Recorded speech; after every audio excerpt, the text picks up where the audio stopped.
This right here is the scale 118 Nissan GTR by Jada. This particular model is based on the 2008 version, which was, I believe, the first year.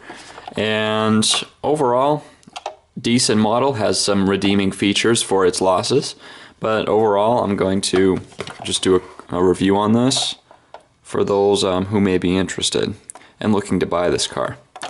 Now first I have to mention that this is no longer being produced, but they are still around, so you can find them, especially on, say, eBay, sometimes even on Amazon, depending on who's selling it.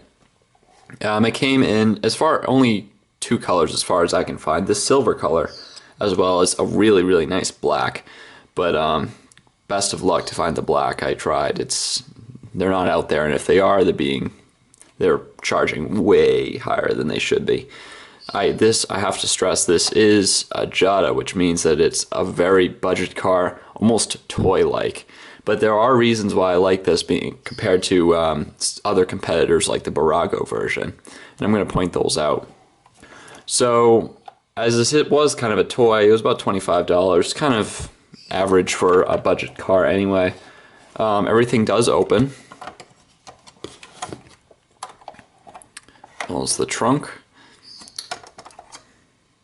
And it does not feature suspension or, surprisingly even, steering. Although the steering wheel doesn't move, my bad. I'm referring to the Jada Camaro. So the other option, if you want a budget GTR, you go with Barago. Here's why I don't like the Barago. Now it doesn't come with suspension, it does have steering, which is nice, but the rims just don't look as realistic as the ones on Jada. I have to say the reason why I got this model over the Barago was simply because of the rims. Just because they have a really nice aesthetic to them. They look very real, and they match the actual car a lot better than the Barago versions. But also, now that I have the car, I've realized it also has some other features that are very much redeeming. And it's kind of strange because Jada doesn't normally produce models like this. They normally kind of they tune them out. They throw on extra size rims, stereo systems, and I think they look ridiculous. But if that's what you're into, by all means.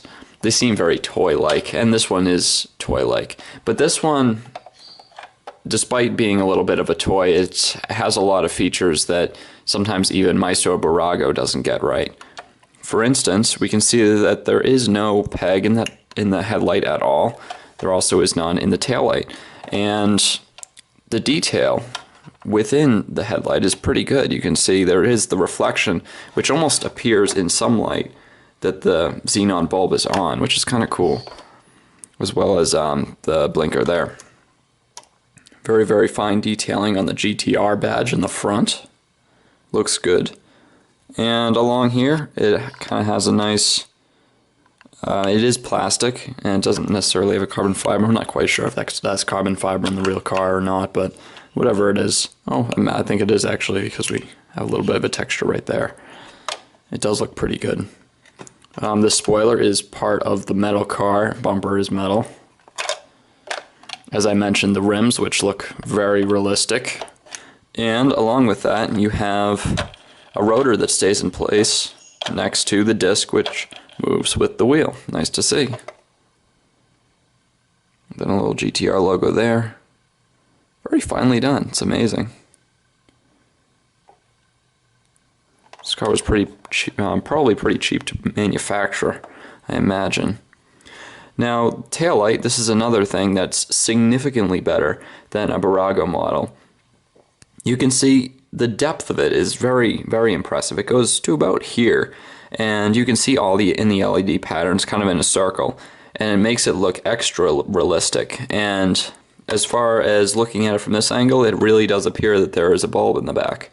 So, again, a very small detail that Jada wouldn't normally, do a good job on, but they just put a lot of effort into this car for some reason. Another GTR logo there, Nissan, pretty good. Embossed on there. It's a plastic spoiler. And some exhaust pipes, which surprisingly are the correct size.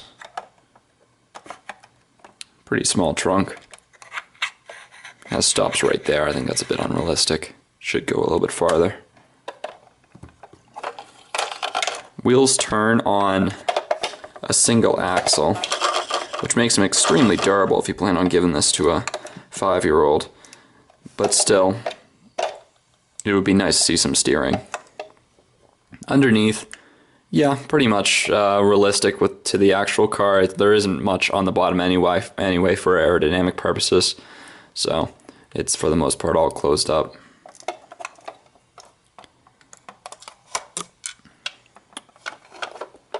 Engine detail, not too bad, although you really can't see underneath. It is just one gigantic plastic piece with a little bit of overuse of chrome in this area as well as there, but it is technically correct as far as the components go. So it's not bad. I've seen worse. In some cases, again, Baragos even are worse in this case. Oh yeah, one other thing I want to mention that makes this better than the Barago version is the fact that the wheels, when you put it down, they're facing straight up like this, not bowed out like that, which appears like the car is too heavy for its suspension. And that's one of my pet peeves. I really can't stand that.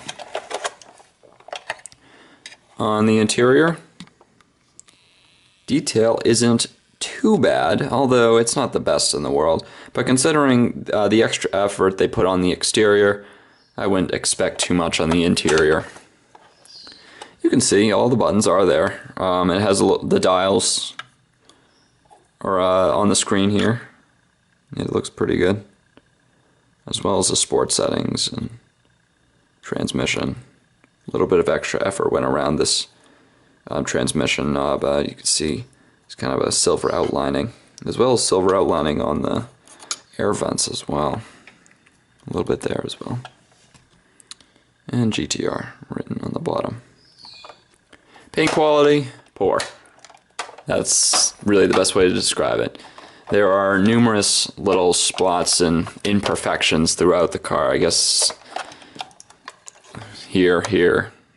That's a big scratch. I don't know where that came from. Definitely wasn't me. See, that's another annoying thing. It's not very smooth right here. I can feel it. It's almost like a rough patch as you run over it. Kind of strange. But anyway, overall, despite this being a Jetta, despite this being rather toy-like, it's pretty good for a budget GTR. So I would actually recommend it, despite its issues, and I would recommend it over the Barago version, definitely, because the rims look better, interior is just about the same, exterior just about the same, except for details which Jetta have improved on, like the taillights, the headlights, and very minor detailing there and there. So, not too shabby, I will say. And that's all. Thanks for watching. Hope this helps.